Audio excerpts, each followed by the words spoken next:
So John Leake, our friend from Blairsville, is manning the camera, and he just pointed out that we don't have a real good video on marking queens on our channel. We have one, but it's lacking a few pointers, and so we thought we'd throw our hat into the ring and show how we mark queens.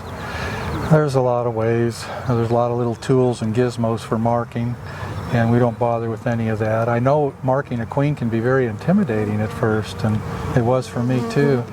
Once you've done several, you kind of get over the fear of hurting them. They're actually tougher than you think. Queens are pretty tough. So I'm going to let Selena catch the queen and mark it, because your fingers are a lot prettier than mine, so I'm not so big and fat. Although you got calluses too, I know you do, but I'll let you mark the queen and we'll both talk our way through it. So we're across from our Walmart yard in Clayton, Georgia. I guess there's about 100 nukes out here. They're just queen mating nukes. We're harvesting nukes today. We're harvesting 56 queens to requeen the end of our outfit that has not been requeened yet, and then we're going to put a brand new queen cell in each one that we harvest and let them raise another queen, and then hopefully these nukes will be ready for winter. I think they will be. I got me a nice little splinter there somehow. Part of the video, get that splinter out of there. Okay, show us how you do it, Selena. Okay. Now, because there's a nectar flow today, smoke is almost not needed. I mean, really. And if you do use smoke, just a very little bit. You don't want to make the queen start running around. This is the queen cell cup that was put in there last time. Doesn't look like much.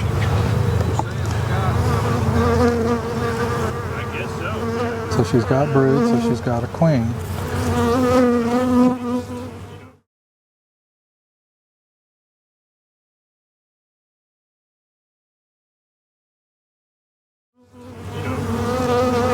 And there she is. Well, that's fast. Okay.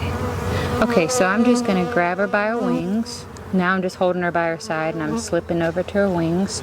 And then I'm going to, as quickly as possible, offer her my finger to grab onto, and I'm going to try to get a hold of all three of her legs with my thumb there.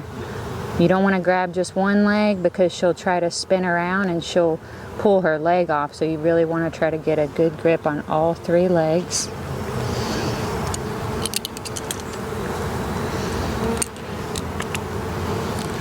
So green is 2024 color. Get a nice dot on her. And then I've got a queen cage in my pocket here. So we're just going to kind of guide her in there and then close her up. And you made that look easy. So there's good. I'm just going to let you catch all the queens. No, she actually is the best one at it. As we go down these long lines of nukes, we tend to see her kind of get ahead of John and I. She's a little quicker at it. I have all kinds of excuses, like my eyes are older and all of that, but it's just simple. She's better at it. So, okay, hold on. Got a button left there. It's as simple as that. Now, if you're really intimidated by that process, I suggest practicing on drones. Drones do not sting. They're fairly easy to catch, and you can just, mark drones to your heart's content until you feel comfortable. And I said it earlier, there's lots of little tools and gizmos and things for marking queens, but if you're doing more than just one or two, it's just something else to lose and get in the way. So I would recommend get over it, get used to marking queens, and it doesn't take very long until you're very proficient at it. It's not rocket science. It's not rocket science. It's easy to do. Okay, so here's some of the items we carry in our store for queen marking, queen catching too. First and foremost are these pens. There's quite a variety of brands of pens. Many of the large beekeeping catalog companies carry Posca, which is a popular brand. I've used them a lot myself. I actually prefer this one right here, which is the one we carry in our store.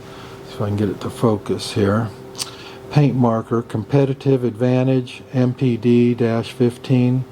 We order them in big boxes and sell them and use them. We sell them for $6.95 in our store. Of course, this one's green. Green is the color for 2024. Red would have been the previous year, and then yellow the year before that. Not much need for yellow in our outfit right now. In fact, we stopped using red too because we've finally got all of our queens replaced, so we don't need red anymore. We're using a lot of green.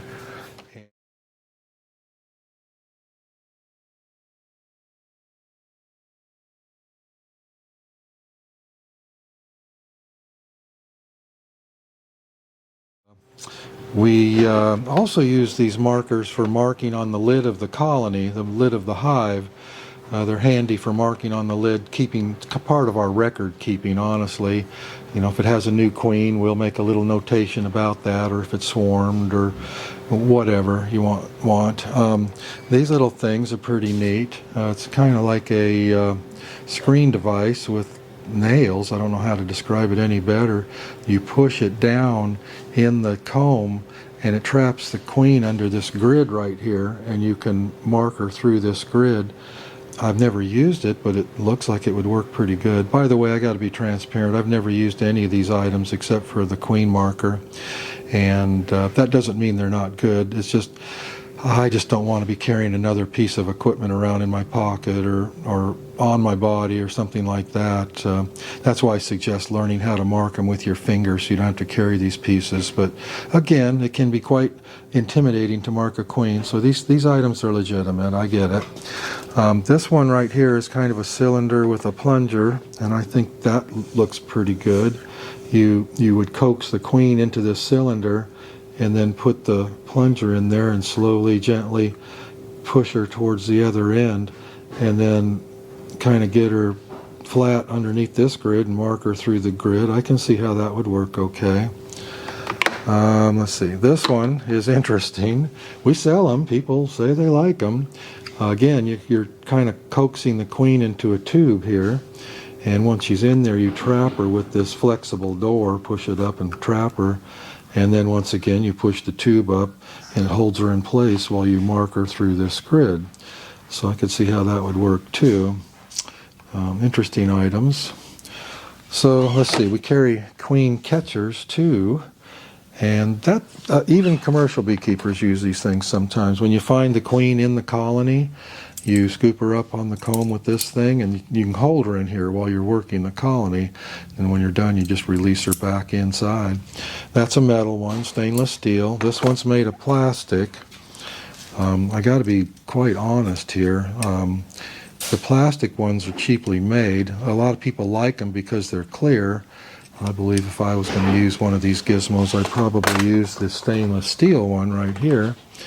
And I can see the wisdom behind that, sure.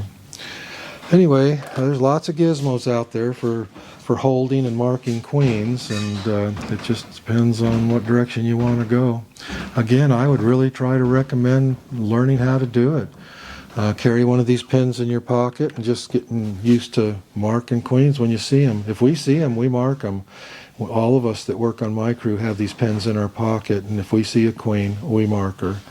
We don't necessarily seek queens out in colonies to mark them, but if we see them, you know, if they're in our hand, we do it. Makes it so much easier to find her next time.